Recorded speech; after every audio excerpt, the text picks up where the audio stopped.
इधर देश में इस साल इलेक्ट्रिक टू व्हीलर्स की बिक्री के लिए जो लक्ष्य निर्धारित हुआ है वो पूरा होता हुआ नजर नहीं आ रहा है।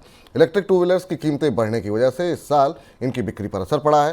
पूरे वित्त वर्ष 2023-24 के दौरान 10 लाख टू व्हीलर्स बेचने का लक्ष्य तय किया गया था, लेकिन अब तक सिर्फ 5 लाख गाड़ियां ही बिक पाई हैं और मौजूदा रफ्तार को देखते हुए लग नहीं पा रहा है कि मार्च तक ये लक्ष्य पूरा हो पाएगा।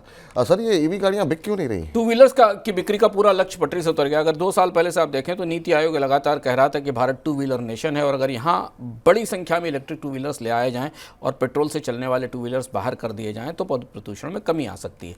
लेकिन ये पूरी नीति पिछले 1-2 साल में कई सारी मुश्किलों का शिकार होकर अंततः बंद हो गई। सरकार ने बड़े उत्साह के साथ फेम स्कीम लॉन्च की थी। टू व्हीलर कंपनियों को सब्सिडी दी गई। टू व्हीलर कंपनियाँ उन सब्सिडी के नियमों का उल्लंघन करती पाई गई। उन्होंने लोकलाइजेशन नहीं किया, चीन से इंपोर्ट करके इक्विपमेंट बनाकर टू व्हीलर बनाने शुरू कर दिए।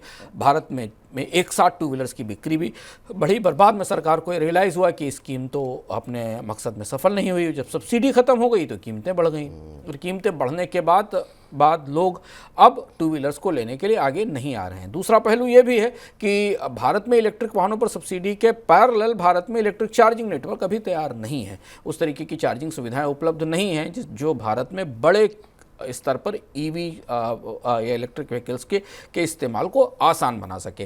तो टू व्हीलर तो सबसे निचले स्तर का ऑटोमोबाइल है जहां से सबसे पहले लोग शुरू करते हैं और उन्हें अगर इलेक्ट्रिक व्हीकल चार्जिंग की फैसिलिटी नहीं मिलेंगी तो उसका वो इस्तेमाल कैसे करेंगे। तो दोनों चीज़ें थी, तो कीमतें और दूसरा इंफ्रास्ट्रक्चर बॉटलनेक, और इसलिए टू व्हीलर्स को इलेक्ट्रिक टू व्हीलर्स की स्कीम सफल नहीं हुई।